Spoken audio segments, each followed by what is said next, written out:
Hey guys, welcome back to How to DIY and Save a Dime. Today I'm going to share with you how to freeze fresh asparagus. Now you can get these for great deals, and a lot of times if you love asparagus, you may not be ready to eat them at that time, and you do not want to buy them because of that. But I'm going to show you, and I did a video some years ago on how I actually prepare my produce if it's fresh and I freeze it myself. So you're going to need a baking sheet.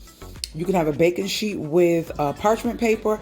I like to have the actual racks, the cookie sheet racks, the cooling racks in there, because I noticed that it allows the air to circulate around it. So once I'm done rinsing these, if I don't get all the water off, they'll continue to kind of drip, or the circulation of the air in the freezer around it would allow these to freeze harder and faster. And you know, they come with the rubber bands and stuff, so that's all you see is the rubber bands and stuff. And if you hear that noise, it is my crock pot going, which I'm getting ready to cut it off. It is my crock pot going because I have some cube steaks in the crock pot. So all you're gonna do, I don't like the very bottoms of these, so what I'm gonna do is prepare them by getting rid of these, and I'm going to rinse them and then show you the process. Is so simple. Now, before I rinse them, I like to go and take off the bottoms. They do get tender, but they seem to be more what is the word? This is the wrong knife. They seem to be more tough at the bottoms than they are at the top. So I'll go in and I'll get rid of the thicker pieces before I freeze them, and I'll rinse them. So that way when I'm ready to cook them, they can go straight into the pan. I don't have to worry about rinsing them and cleaning them again. Just set those to the side. And yeah, so I'm just gonna go in and cut off the thick parts of all of these asparagus, and I will be right back. Now, not all of them need to be cut because they're not really thick. Like when they just get really big and thick like that, that's the parts I cut off. But if they're not bad, I don't waste the asparagus. Like a lot of these here, this batch definitely, I should have made this one today instead of the other one. I'm actually sauteing a batch right now. This batch is not too good. This was from Walmart. I usually get these, some of these I don't even like. I usually get these from Aldi. But my daughter was at Walmart, so I just told her to get everything from there. Just get things that don't look good at the bottom to me off, and I'll be back.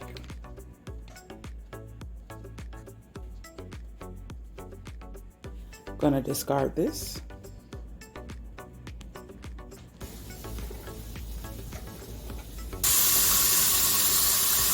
So you're gonna have some cold water.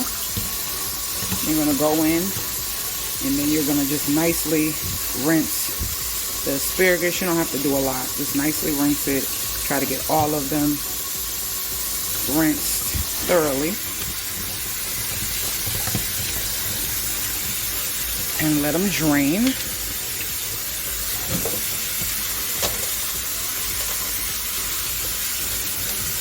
This water is kind of, the pressure is really strong, so it's kind of rinsing them for me.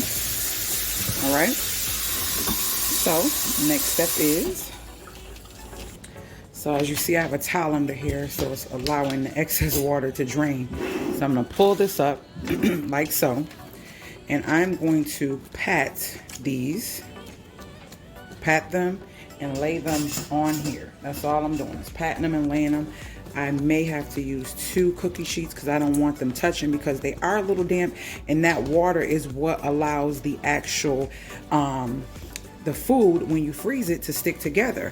So it's best to pre-freeze.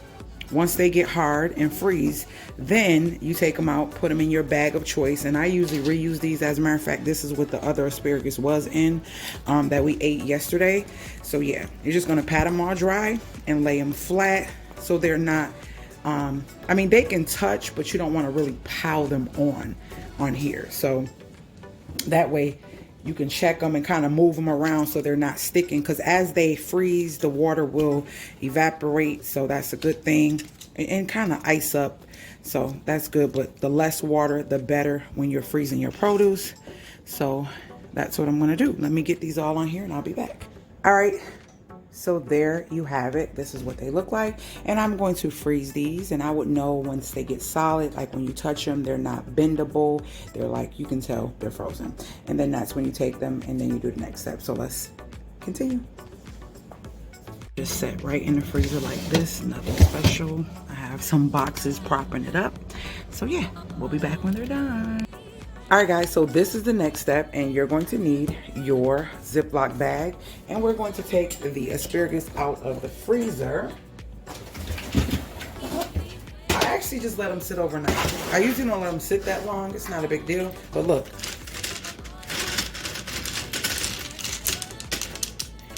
That is what you want. That is going to prevent your asparagus from sticking together. That is also going to prevent it from going bad. So now we're going to put it in a freezer bag. You can mark it if you want, but these will go so fast that I don't even have to do that. The great thing about this is that you can go into the bag and you will be able to pick what you want because they won't be stuck together. You ever froze something and you wish that you can take it apart and utilize what you want and then put it back? Well, these won't be sticking. So if I wanted to just make a little bit for myself, I can just go in and grab a couple and put the bag back in the freezer. So this is the great thing about freezing stuff. And if you take the time to let it sit longer, it gets really hard, and now you don't have to worry about wasting asparagus or making too much asparagus. I can go in this bag, grab what I want, and then cook it. It's already been cleaned. It's already been chopped. The bottoms have been chopped off, and we are ready to go. And that is how I freeze my asparagus. So we're going to get this in the freezer because we don't want it to start unthawing, because then that'll create moisture that'll allow these to stick together. But you want to stick them right in the freezer like that. So that's how I freeze my fresh asparagus. I hope this video was helpful to you. If it was, make sure you thumbs up. Make sure you also share. And if you are new to my family, all you have to do is hit the subscribe button. And that is how you can join my family. I always get tongue-tied trying to say that. But if there's nothing else, you can leave it below and I'll be sure to get back with you. And I will see you guys later, Gators.